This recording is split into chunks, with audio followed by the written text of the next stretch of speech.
બેન તો ચિત્ર સ્વરૂપમાં કેવી રીતે આવે? કે પેલું ચોરસ વસ્ત્ર જે હોય પીઠિકાનું એ આવે, પછી શ્રીઅંગનું વસ્ત્ર પ્રભુને કરવું નહીં.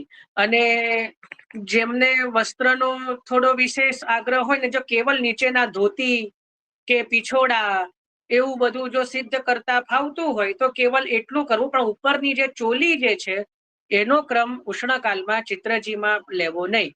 આમ તો ચિત્રજીમાં શ્રીઅંગના વસ્ત્રની છે ને આજ્ઞા નથી હોતી. પ્રાચીન ક્રમ એવો છે કે કેવલ ચોરસ વસ્ત્ર જે હોય ને એનો જ ક્રમ પહેલાના સમયમાં હતો. કારણ કે પહેલાના સમયમાં કેવલ અને કેવલ શૃંગાર સહિત જે ચિત્રજી હોય ને એને જ પુષ્ટ કરવામાં આવતા હતા. આ પ્રાચીન ક્રમ હતો. મંગલાનું સ્વરૂપ ને એ બધું પહેલાના સમયમાં આજથી 100-150 વર્ષ પહેલા નહોતા પુષ્ટ કરતા. જે મોટે ભાગે જન્માષ્ટમી હોય, શરદ હોય, અન્નકૂટ હોય, 56 ભોગ હોય, એ ઉત્સવોના જે ચિત્રજી હોય ને એનો જ પુષ્ટાવાનો ક્રમ બાળકો આગ્રહ રાખતા. બરાબર, શૃંગાર સહિત. કારણ કે આ ચિત્રજીની સેવા આવી જ એટલા માટે કે વૈષ્ણવો પાસે જયારે સમયનો અભાવ થયો એટલે પછી બે વસ્તુ થઈ, ક્યાં તો શૃંગાર ઓછા કરે, ક્યાં તો સામગ્રીમાં દૂધઘર અનસકડી કરે, સખડીનો ક્રમ ના રાખે. ત્યારે બાળકોએ વચલો રસ્તો એવો કાઢ્યો કે નહીં ભાઈ, સામગ્રી તો સખડી જ ધરો, શૃંગારનો ક્રમ નહીં કરો તો ચાલશે. એટલે શૃંગાર સહિત જ જે ઠાકોરજી હોય બિરાજતા હોય તો એમને ઉપર બીજો કોઈ શૃંગાર કરવાની જરૂર રહે નહીં. એટલે ચિત્ર સેવાનો ક્રમ એટલા માટે અસ્તિત્વમાં આપણે ત્યાં આવ્યો. બરાબર, એટલે કેવલ ગુંજામાળા, ફૂલમાળા અને મોતીઓની માળાનો જ ક્રમ ખરેખર તો પ્રાચીન બાળકોનો આગ્રહ રહેતો. આખો એક ગ્રંથ છે પ્રાચીન ચિત્ર સેવા ઉપર. એમાં પ્રાચીન બાળકોએ સ્પષ્ટ રીતે વર્ણન કર્યું છે કે ભાઈ ચિત્ર સેવામાં કોઈ પણ જાતના લગાવ આદિથી શૃંગાર કરવા ન જોઈએ. એ વૈષ્ણવોએ ધ્યાન, એને વ્રજભૂષણ લાલજી જે બડે સરકાર તૃતીય ઘરમાં, એ તો સ્પષ્ટ જયારે એમના તો વચનામૃતમાં આવે છે કે ચિત્રજી સેવ્ય કરે તો સ્પષ્ટ મના કરતા કે ભાઈ આની ઉપર કોઈ પણ મને જો લગાવનો ડાઘ દેખાયો તો હું પાછા પધરાઈ દઈશ, આવી આજ્ઞા કરતા. એટલે કે કોઈ પણ પ્રકારની એમાં ચિત્રજી ઉપર લગાવાદીથી કોઈ ક્રમ ન થવો જોઈએ. પણ હવે બધું કરવામાં આવે છે કારણ કે મંગલાનું સ્વરૂપ પુષ્ટાયેલું હોય તો જે નીચેના વસ્ત્રો હોય, પીછોડા, ધોતી, આડબંધ, અથવા તો ચોથો ક્રમ હોય છે પીછોડા, એના પછી ધોતી, આડબંધ, અને હજી એક રહ્યો પરદની. પરદની. હા, પરદની. પરદની એટલે અડધી ધોતી, પરદની. તો એ જે ચાર જો આપ કરી શકતા હો ચિત્રજીમાં તો એ આપ કરી શકો. બાકી ન કરી શકતા હો તો કેવલ પીઠિકાનું વસ્ત્ર જે છે એને એ જ ધરવું જોઈએ. બોલો હર્ષાબેન.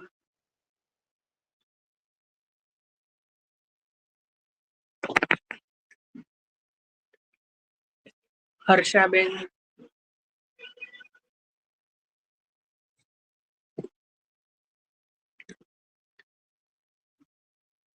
કયા હર્ષાબેન છે? હર્ષાબેન દધાનિયા એવું કંઈક નામ છે. બીજી લિંકમાં છે, આ લિંકમાં નથી. વાંધો નહીં, હેન્ડ રેઝ છે પણ. હવે જયભાઈ આવી ગયો જવાબ, એટલે નથી. હા, સુન. હા, આપ બોલી ગયા ને પરદની. હા હા, જ્યોત્સનાબેન. મારા લાલનને પાટોત્સવ અષાઢ મહિનામાં છે, તો ત્યારે ચીરા વસ્ત્ર ધરી શકું? કઈ તિથિ છે અષાઢ? વદ 11. અષાઢ વદ 11. આમ તો હિંડોળાના દિવસો હોય તો જો વિશેષ ગરમી ના હોય તો ધરવું. બાકી જો બહુ ગરમીનો માહોલ હોય, જો આપણે ત્યાં ઘણી વાર ચોમાસું પાછું ખેંચાયું હોય છે તો બારિશ ન થઈ હોય, વર્ષા ન થઈ હોય ને બહુ ગરમી જ હોય તો ન ધરવું.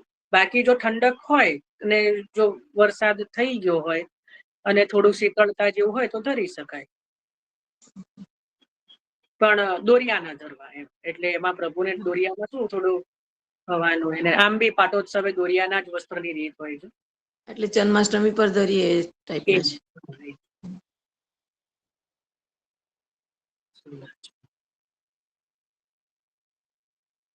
ચલો હવે કોઈને કઈ. હા બોલો સરલાબેન. જયભાઈ, તો આપણે ડાયરેક્ટ પછી ઠાકોરજીના શ્રીંગ પર માળા અને કંદરો ને કેવી રીતના પછી શિંગાર કેવી રીતના કરવા વસ્ત્ર વગર? લાલનમાં હા, લાલન ને. તો એમાં વસ્ત્રની શું જરૂર છે શૃંગાર માટે? ડાયરેક્ટ થઈ જ શકે ને.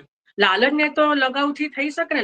લાલનમાં લગાવનો કોઈ એવો બાદ નથી, કારણ કે તો નિત્ય સ્નાન થાય એટલે લાલન ને તો બધું એ વડું થઈ જાય ને. લગાવ સારો વાપરવો કે શ્રીઅંગમાં ચોટે નહીં. એટલે જો સુંદર પ્રકારનો લગાવ હોય તો લાલન ને તો ઉપરથી આનંદ આવે. વસ્ત્ર ન હોય ને, મને તો ઉષ્ણકાલમાં, કારણ કે પ્રભુને સુંદર પ્રકારની પહોંચી ધરો, હસ્તમાં મતલબ મોતીના સુંદર કડા ધરાવો, પછી અને એક માલાજી ઉષ્ણકાલમાં લાલન ને બહારની બાજુ આવે, ખબર ને, પેલી વૈજયંતી માલાની જેમ એક કંદથી લઈને જે પ્રભુનો જે હસ્ત હોય ને અહીંયાથી ત્યાંથી આમ એક મસ્ત એક નાની મોતીની માળા આમ બહારની બાજુ કરી શકીએ. એટલે ઉપરથી ઉષ્ણકાલમાં તો શૃંગાર કરવાનો આનંદ જ કઈ ઓર છે. બરાબર. અને કંદોરા આદિમાં તો એમાં તો કઈ વસ્ત્રની જરૂર હોય તો કંદોર ઉપરથી ઉષ્ણકાલમાં તો વિશેષ દર્શન થાય. પ્રભુને તો કટી સુંદર ધરીએ તો કંદોરાના દર્શન થાય, જે સામાન્ય દિવસોમાં ન થાય. તો ઉપરથી લાલન ને તો આનંદ થઈ જાય. ઉષ્ણકાલમાં સૂક્ષ્મ શૃંગાર બી થાય ને સુંદર બી થાય. સૂક્ષ્મ અને સુંદર બંને રીતે થઈ શકે. જય શ્રી કૃષ્ણ. ઓહો, બહુ બધા વિષ્ણુ. હા બોલો નીતાબેન. જય શ્રી કૃષ્ણ જયભાઈ. આપણે રથયાત્રાના દિવસે ને ઈંડોળામાં બી વસ્ત્ર લાલન શ્રીને સમય રથમાં બિરાજે ને એટલો જ સમય ભરવાનું હોય છે. પણ એમાં બી પ્રાચીન બાળકો તો અમુક જે છે ને એવું સેવાગ્રહી એવું કહેતા કે જો ગરમી હોય ને લાલન બિરાજતા હોય ને તો વસ્ત્ર ન ધરો, આવું ચોખ્ખું કહેતા. કે એ થાળા સ્વરૂપ માટે ક્રમ છે કે રથમાં બિરાજે તો થાળું સ્વરૂપ જે હોય એને વસ્ત્ર ધરવા, અને પછી જેવા રથમાંથી બહાર પધારે એટલે એ ઘરોમાં પણ પાછા તો શૃંગાર ને વસ્ત્ર વડા જ થઈ જાય. પછી તો પાછું જે છે પીછોડામાં જ આવી જાય પ્રભુ. અને લાલન હોય તો શ્રીઅંગમાં વસ્ત્ર ધરવાની જરૂર નથી રહેતી. હા, લાલન શ્રી બિરાજે છે. એટલે પછી હિંડોળામાં શું કરવાનું? હિંડોળામાં તો ક્યાંય વસ્ત્રનો ક્રમ નથી હોતો. ઓકે.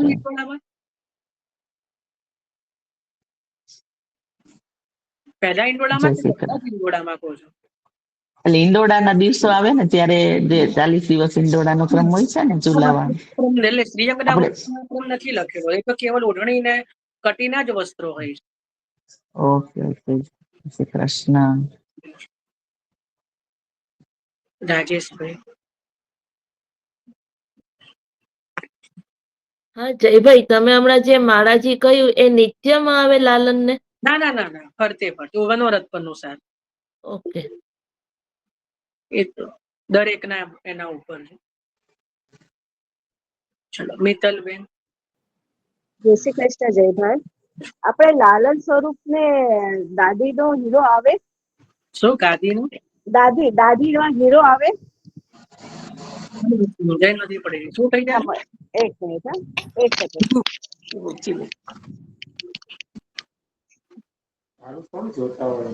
હીરો આવે આપણે? હીરો એટલે આપણે ચીબુક. હા ચીબુક. હા ચીબુક આવે ને, સ્વરૂપ મોટું હોય તો આવે જ ને. અચ્છા.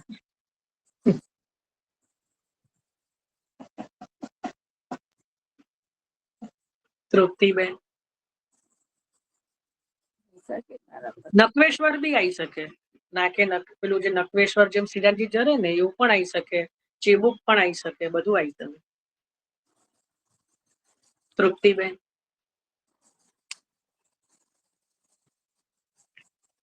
નીતાબેન. હા. સરલાબેન કક્કડ.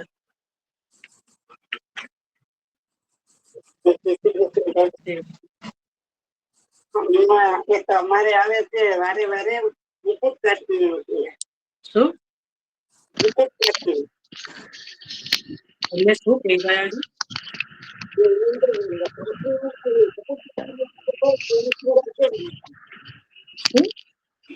મુકુટ કાઢી. હા, પણ શું મુકુટ કાઢીનો શું? અમને વારે વારે હા, તો મુકુટ કાઢીનો વસ્ત્ર મુકુટ ધરાય, નીચે કાચની ધરાય. આપણે અધૂરા વસ્ત્રો ધરીએ છીએ લાલનને તો. આપને લાલન છે? હા. હા, તો એમાં કાચની ના આવે, એમાં તો ચીરા વસ્ત્ર આવે. પણ ઉષ્ણકાળમાં તો મુકુટ કાચની મુકુટનો શૃંગાર પણ બંધ થઈ જાય, એટલે તો કેવલ મુકુટ ધરવાનું હોય છે. કાચની એક જે ઠાડું સ્વરૂપ હોય એનો પ્રકાર છે કાચની. અને જે તમારે હોય સખી ભેટનો શૃંગાર. એક વર્ષમાં એકાદ વાર જ હોય. એટલે પછી આ વસ્ત્ર જ સખી ભેટમાં ઠાકોરજીને સખીની જેમ શૃંગાર કરવામાં આવે. સખીની જેમ શૃંગાર કરવામાં આવે. એ બધું થોડોક વિશેષ ક્રમ થાય, એ બધું જવા દો. એ બધું એમાં બહુ નહીં. આપણે અત્યારે તો બેઝિક શૃંગાર કરતા તો શીખીએ. હજી આપણને મુકુટ કાચનીમાં જ જો નથી એટલું સમજ, તો સખી ભેટ તો બહુ દૂરની વાત છે. એ આખું એની રીત સમજવી પડે શૃંગાર કરવાની, ને એ અલગ વસ્તુ છે. ચલો, વર્ષાબેન. જય શ્રી કૃષ્ણ ભાઈ. આપણે વસ્ત્ર ના આવે તો ઠાકોરજીને તનિયો ધરાવી શકાય? લાલનજી લાલનનું કહું છું. લાલનજી જ બિરાજે છે મને. હા, લાલનનો તનિયો ધરવાની રીત નથી. લાલનનો તનિયો નથી આવતો. અમુક જગ્યાએ બહુ મોટા લાલન હોય ને તો ધરે છે તનિયો, પણ આપણું ત્યાં સ્વરૂપ જો બહુ એવું વિશેષ હોય ને ધરવાની હોય તો, પણ એ બી નિત્ય ન હોય. પણ આમ તો તનિયો આવતો જ નથી લાલનના સ્વરૂપમાં. તનિયાનો ક્રમ નથી, પણ સાવ નથી એવું નથી. અમુક ઘરોમાં આવે પણ છે. એટલે આપણા ગુરુ ઘરની રીત અને ગુરુને પૂછી લેવું. એટલે સાવ એવું પણ નથી કે તનિયો ન જ આવે, એવું નથી. આવે પણ છે, પણ સ્વરૂપ બહુ મોટું હોય ને તો આવે છે. આપણે ત્યાં તો ગુરુ સેવામાં એટલા મોટા મોટા સ્વરૂપ જે રીતે હોતા નથી, તો ઘર સેવામાં તનિયાનું કે એવો ક્રમની જરૂર રહેતી નથી.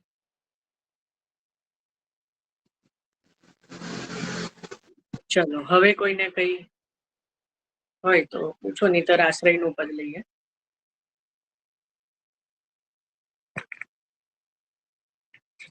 કોઈનો હેન્ડ રેસ મને નથી હવે દેખાઈ ગયો. તો જો કોઈએ કરેલો હોય તો હવે પૂછી લો ડાયરેક્ટ.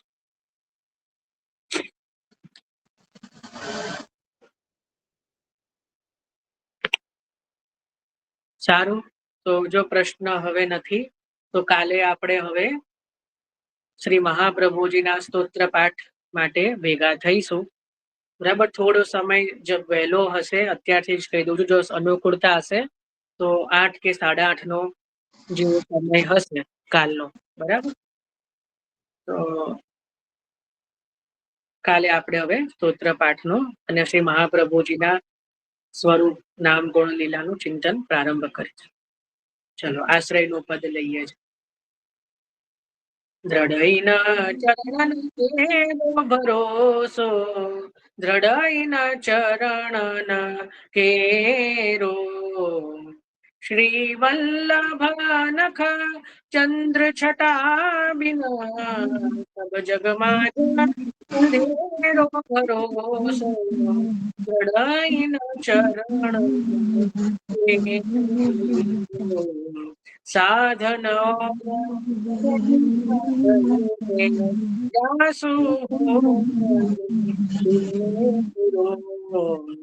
સુર ધરો બિના મોલ દ્રઢઈના ચરણ કેરો, દ્રઢઈના ચરણ કેરો ભરોસો, દ્રઢઈના ચરણ કેરો. શ્રી વલ્લભાધીશ કી જય. સર્વમાં બિરાજતા ઠાકોરજીને દંડવત. સર્વને જય શ્રી કૃષ્ણ.